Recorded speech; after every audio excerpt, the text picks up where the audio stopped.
Bismillahirrahmanirrahim. فَلَمَّا أَحَسَّ عِيسَىٰ مِنْهُمُ الْكُفْرَ قَالَ مَنْ أَنصَارِي إِلَى اللَّهِ ۖ قَالَ الْحَوَارِيُّونَ نَحْنُ أَنصَارُ اللَّهِ آمَنَّا بِاللَّهِ وَاشْهَدْ بِأَنَّا مُسْلِمُونَ. Sadaqallahul Azim. Falamma ahassa Isa minhumul kufra, maka tak terkala Isa merasa serta mengetahui dengan yakin akan kekufuran dari mereka, yakni kaum Yahudi. Qala man ansari ila Allah, berkatalah dia, siapakah penolong-penolongku dalam perjalananku kepada Allah dengan menegakkan agamanya. Qala al-hawariyuna nahnu ansarullah, orang-orang Hawari, penyokong-penyokong Nabi Isa berkata, kamilah penolong-penolong utusan Allah. Amanna billahi, kami telah beriman kepada Allah. Washhad bi anna muslimun, dan saksikanlah wahai Isa, sesungguhnya kami ialah orang-orang Islam yang berserah diri kepadanya. Mulai daripada ayat ini, Al-Quran menukar strateginya tentang pendedahan, penjelasan tentang Isa. Sebelum ini, ayat-ayat menyatakan tentang Nabi Isa, tentang Maryam, tentang keluarga Imran, tentang Nabi Zakaria, tentang kesimpulan daripadanya ialah bahawa Nabi Isa ialah manusia dan Rasul. Itu keputusannya, kesimpulannya. Pendedahan dibawa berbagai-bagai mukjizat yang lahir sejak daripada Maryam sampailah kepada Nabi Isa, berbagai-bagai mukjizat, tetapi tidak lebih daripada Isa sebagai hamba Allah, sebagai Rasul dan sebagai manusia, sekalipun tanpa bapa. Itu kesimpulannya. Nabi Isa AS dalam usia 30 tahun dibangkit menjadi Nabi. Kemudian menjalankan tugas-tugas risalah selama 3 tahun, maknanya 33 tahun. Dan selepas itu Nabi Isa diangkat ke langit.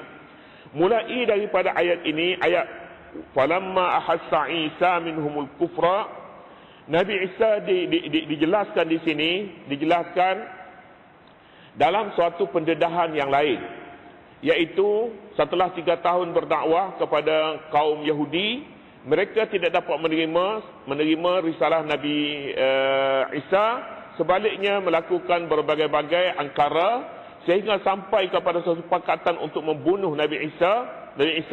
Ada yang percaya kepada Nabi Isa tetapi dengan beberapa penyelewengan, menyatakannya sebagai anak Tuhan, dan sebagainya.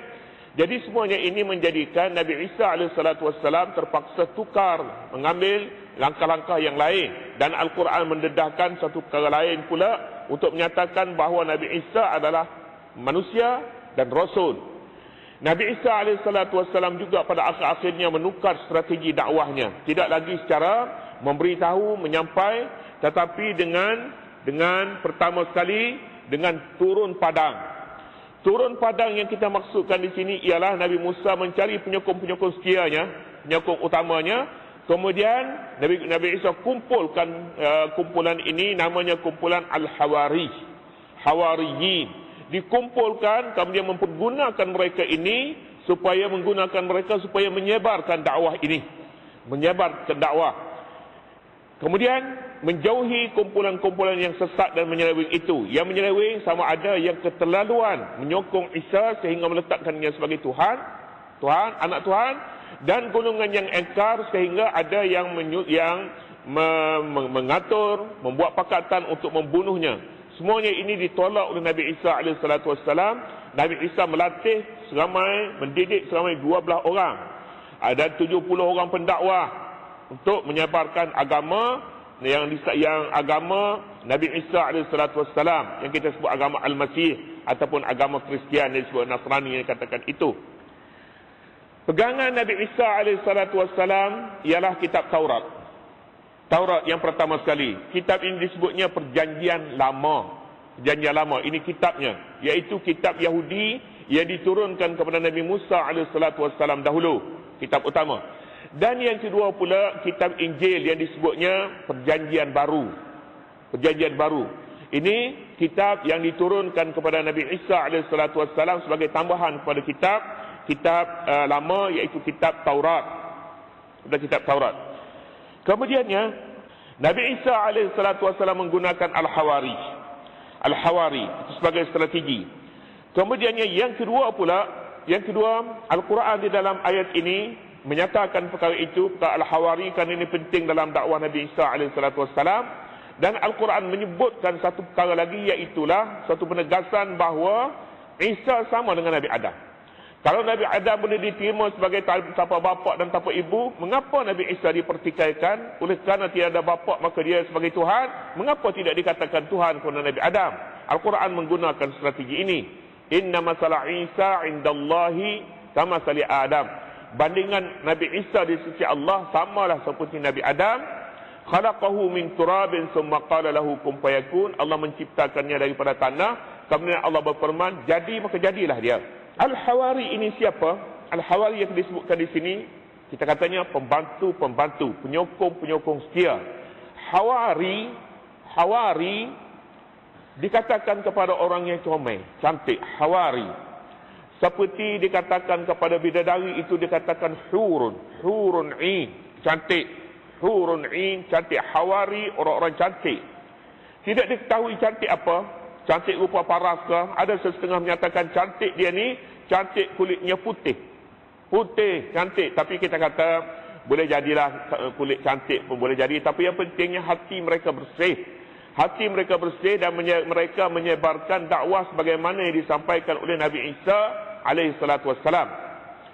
Kitab-kitab Injil yang disebutnya ada 34 Injil yang diiktiraf 4 buah yang diiktiraf oleh gereja Kristian.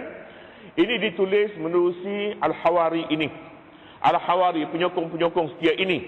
Tetapi Injil satu saja yang dikatakan benar, lebih banyak menyerupai Al-Quran, iaitulah Injil Bernawa. Dikatakan yang ni Isa sebagai manusia bukan Tuhan, dan Nabi yang disembelih itu bukannya Ishak tetapi Ismail, dan banyak lagi yang menyamai Al-Quran. Lain-lain itu telah diubah. Sebab Al-Hawari ini pun pada peringkat awalnya mereka ini betul, tetapi kemudiannya mereka ini sudah berubah aliran cara berfikir mereka, akidah mereka terhadap Nabi Isa AS dan berbagai-bagai. Salinan kitab Injil ini pun sebenarnya tidak boleh dipercayai sebab dia ditulis pada zaman yang sudah lewat, dan berbagai-bagai naskah, dan naskah antara naskah dengan naskah yang lain ini tidak sama. Ditulis pula dalam bahasa-bahasa yang bukan bahasa asalnya, bukan bahasa Ibri tetapi dalam bahasa Syriani, dalam bahasa Yunan dan berbagai-bagai lagi, menyebabkan banyak boleh dipertikaikan kesahihan kitab Injil ini. Semuanya ini akan dibicarakan dalam ayat ini. Pertama sekali katanya, falamma ahassa Isa minhumul kufra. Maka tak kala Nabi Isa merasa serta mengetahui dengan yakin akan kekufuran mereka. Pada mulanya Nabi Isa AS berdakwah, tetapi oleh kerana kaum Yahudi ini, mereka ini orang yang terpelajar. Sedikit saja bicara tentang agama, mereka rujuk kepada fahaman mereka, fahaman Yahudi yang begitu lama. Yahudi adalah satu kaum yang sudah rosak akhlaknya, adatnya, pemikirannya. Nabi Isa AS amat sukar untuk berdakwah kepada kaum Yahudi ini. Sangat susah. Apalagi apabila Nabi Isa membawa kitab Taurat juga, yang mereka katakan mereka lebih pakar daripada Nabi Isa lagi tentang kitab Taurat itu. Jadi tidak lama Nabi Isa berdakwah kepada mereka sehingga jelas kekufuran mereka itu tidak boleh diubati lagi. Segera Nabi Isa tukar strategi. Falamma ahassa, maka tatkala Nabi Isa merasa. Ahassa maknanya rasa. Macam kulit kita ini hassas, kita sentuh kita dah terasa. Hassas. Al-hawas, panca indera yang 5. Al-hawasul khams. Falamma ahassa, manakala Isa berasa. Orang mukmin sebenarnya dia mempunyai pandangan jauh, dan dia boleh membuat ramalan tentang sesuatu. Nabi Isa membuat ramalan tak lama lagi penyokong dia ni habis, tinggal agama dia. Jadi pada ketika itu Nabi Isa turun padang cari penyokong-penyokong. Cari penyokong. Penyokong-penyokongnya Al-Hawari lalu mendidik mereka ini supaya mereka benar-benar menjadi pembantu Allah, pembantu Nabi Isa. Lalu Nabi Isa menyeru mereka dengan kata, "Man ansari ilallah?" Siapakah yang boleh membantu saya untuk menegakkan agama Allah? Lalu 12 orang ni datang dan menunjukkan kesetiaan sokongan mereka kepada Nabi Isa dan berjanji bersumpah setia untuk menegakkan agama yang disebar oleh Nabi Isa alaihi salatu wassalam.